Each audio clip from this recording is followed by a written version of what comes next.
You're listening to Simply the Best Sports Take, the best podcast breaking down the best stuff in sports with host Sean Bingham.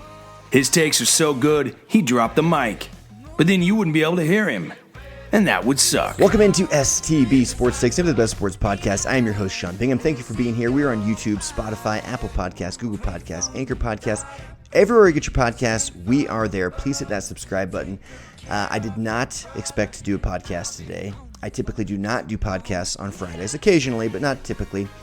But just right on the heels of my big podcast yesterday about the fall of college football, the fall of the BYU versus Utah rivalry, the Big 12 announces they are officially inviting BYU, UCF, Cincinnati, and Houston into the Big 12.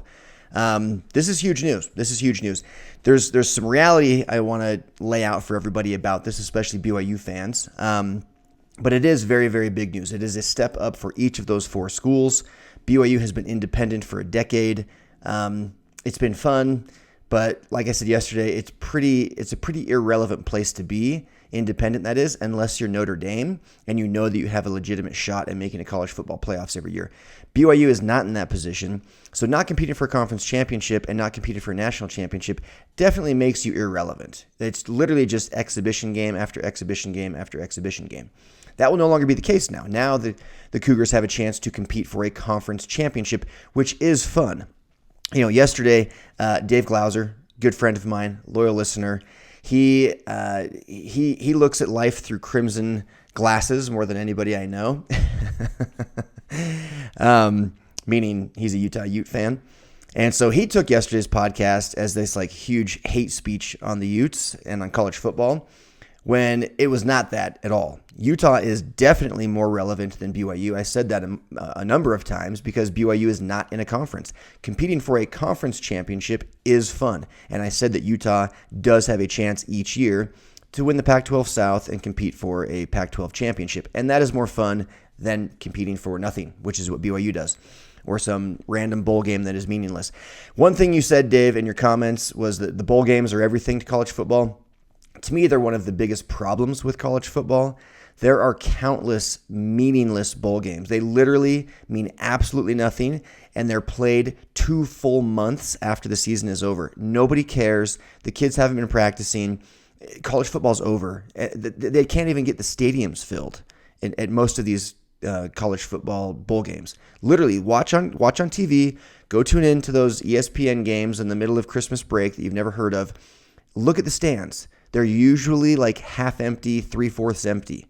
Literally 3/4 empty sometimes. Like the players can barely get their parents to show up to these bowl games. They're meaningless bowl games. It is a huge, huge problem with college football, the bowl games are.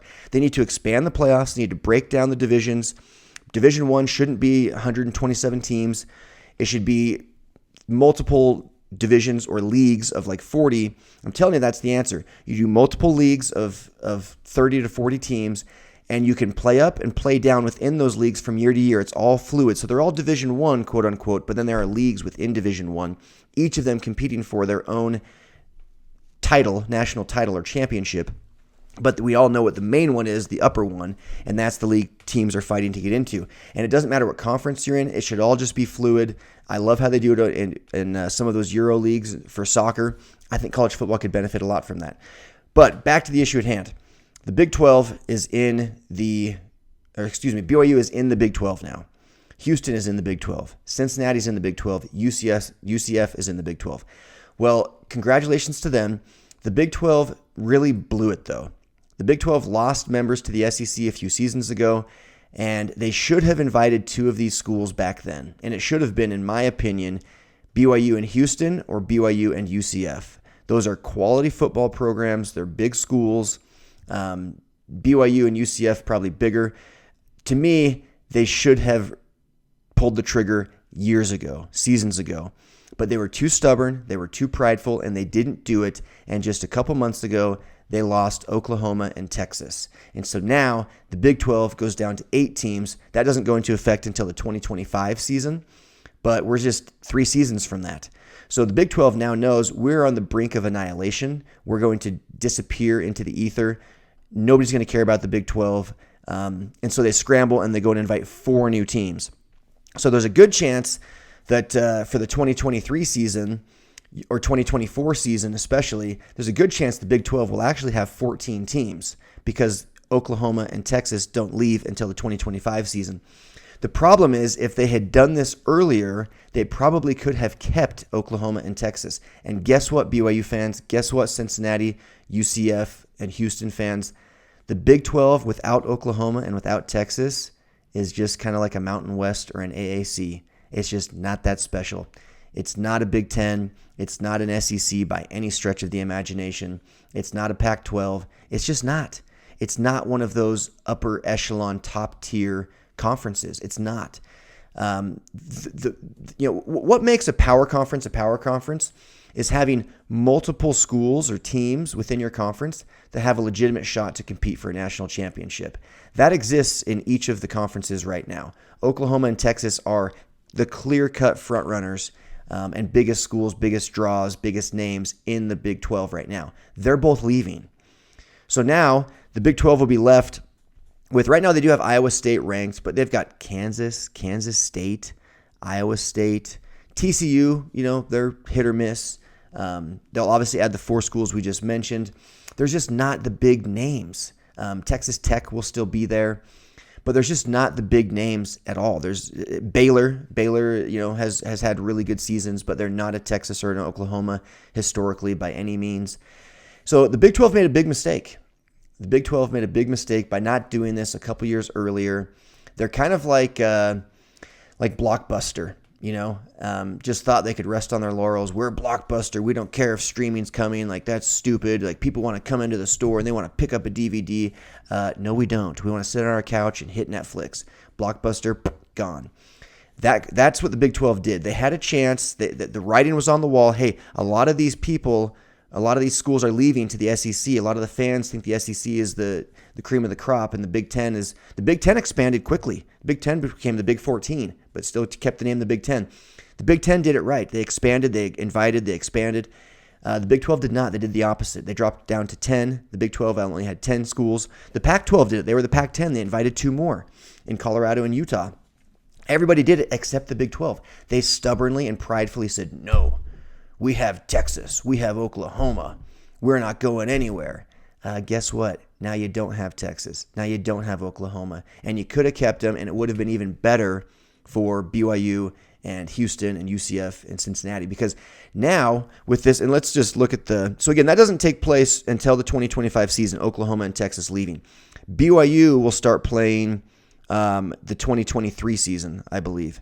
So next year, BYU will be independent again, and then the following season after that is when BYU will be an official member of the Big 12. So we will get a couple of seasons getting to play against Texas and Oklahoma, competing for a conference championship. But then it's all over. So looking at the standings here for the Big 12 currently, if I can find it, there it is. So currently, Iowa State is obviously really, really a quality team this year, expected to be a quality team, I should say, rather, this year for the Big 12. We'll see how it turns out. But Oklahoma's the cream of the crop. They're number 4 in the country. Then Iowa State is number 9. And then Texas is number 15. So they have 3 schools ranked currently, and 2 of them are the ones that are leaving. And they're the ones that are the biggest draws, the biggest names, everything we went through. So the other team I forgot to mention, Oklahoma State and West Virginia. Those are quality schools. So BYU will be in there with Baylor, Iowa State, Kansas State, Oklahoma State, TCU, Texas Tech, West Virginia, and then the other 3 joining them, Cincinnati, UCF, and Houston. That will be the 12 schools in the Big 12. And for a couple of seasons, we might see Oklahoma and Texas along with all of them, but there's a good chance that the AAC schools can't join until 2025 anyway, because they have to give 27-month notice. They have to pay a $10 million buyout with their conference, things like that. So it's expected to take a season or 2 longer, but good chance that for that 2024 season, we will see 14 schools in the Big 12. But then the 2 cream of the crop ones are bailing. So you look back at the Mountain West, if you're a BYU fan, this is a big deal. I don't want to downplay it. It is a big deal. But I want people to be real. The Big 12 by 2025 will not be the Pac-12. It will not be the SEC. It will not be the Big 10. It just isn't going to be that level, that caliber of school. It's going to be a step below that. The ACC, it won't even be the ACC. They've got Clemson. They've got like this powerhouse. They've got Florida State. They've got Miami. It won't even be the ACC. So it'll be the weakest of the Power 5 conferences by far, and it will still be on the brink of annihilation from a Power 5 ranking if they don't have one of these schools step up. Now, it will give better recruiting ammo to BYU. It will give them a better chance to be nationally relevant. If you win a Big 12 championship and you go undefeated, you have a decent chance still at that point to be in the college football playoffs, especially as they expand most likely to 8 teams in the coming years. But again, it's not that much of a step above the Mountain West, because of the Mountain West, when BYU was there with Utah and TCU 10 years ago, we had TCU, Utah, BYU, all 3 teams consistently ranked in the top 25. The Big 12 currently has 3 teams ranked in the top 25.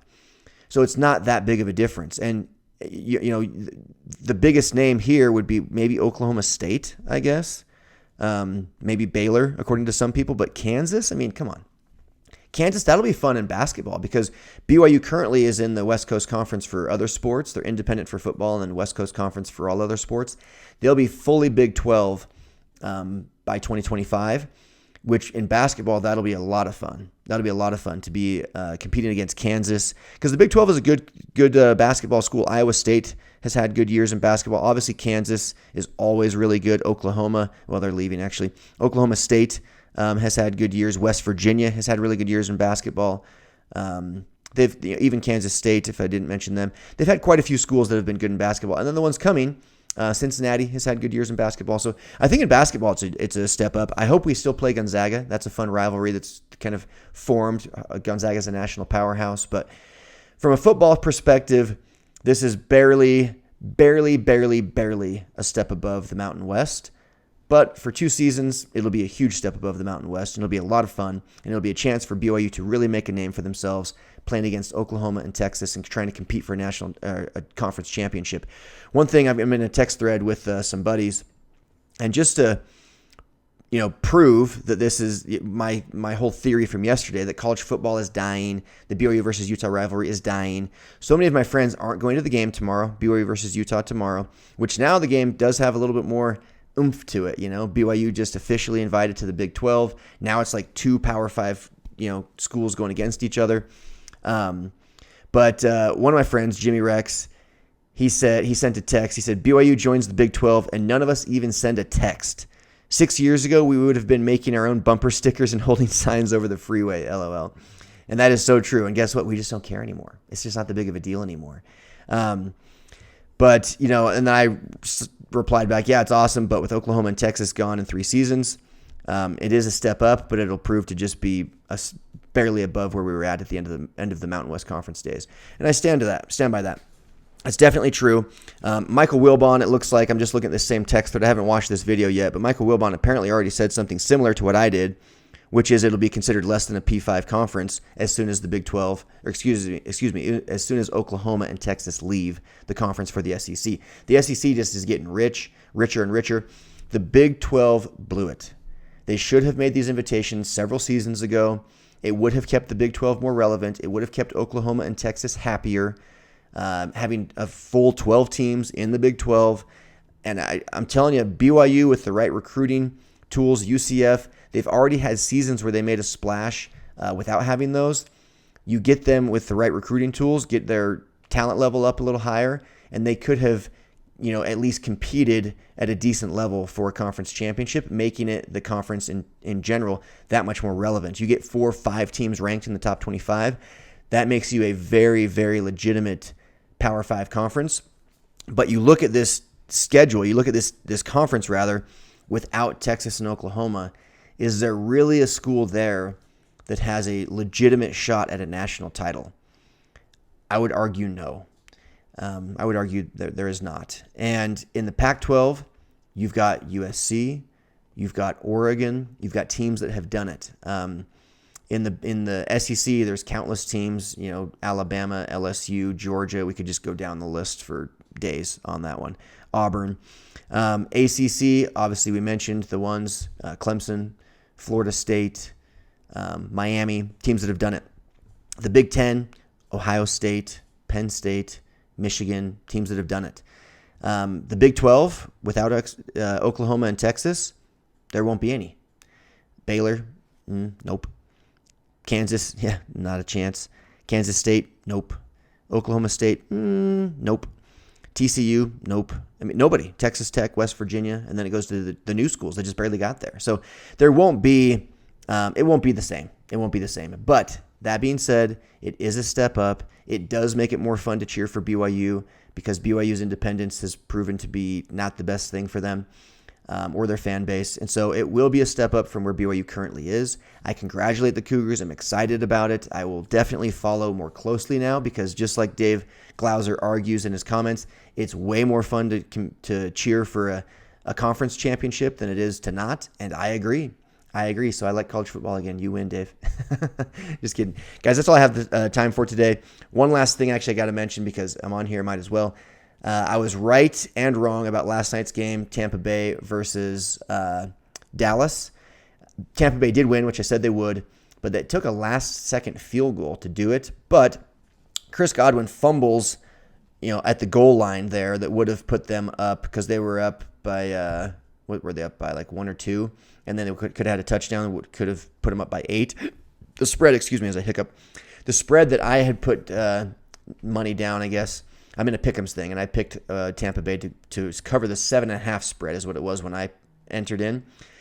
If they would have gotten that touchdown instead of the fumble and then giving up the field goal, then I would have won that game because it would have been an 8-point lead. So kind of bummed out about that, but no big deal. But Tampa Bay gets the win. Tom Brady with another come-from-behind victory. The guy is unbelievable. He had that look. You've seen the video on Instagram where he had that look of like, I'm going to kill you guys. When they went ahead by 1 with the field goal with like a minute 24 or whatever it was left, he was just like, yeah, I got this. Goes back, wins it again. 44 years old. I saw this thing on Instagram last night, the ages of all the starting quarterbacks. It's like 2/3 of the starting quarterbacks in the NFL are in their 20s. And then Tom Brady, 44 years old, still getting it done. Unbelievable. Congrats to BYU Cougars, to Houston, to Cincinnati, to UCF. I'm excited to watch the Big 12. Excited for tomorrow's game, BYU versus Utah. I'm still taking BYU to win this one, to not let Utah get the win streak up to 10 games. Neither team has ever done that. Both teams have done 9. Let's keep it there, Cougars, and win tomorrow. I am out. Peace. Thanks for hanging with Simply the Best Sports Take. Don't forget to subscribe to this podcast and check out STBSportsTake.com. Simply the best in sports. 'Cause we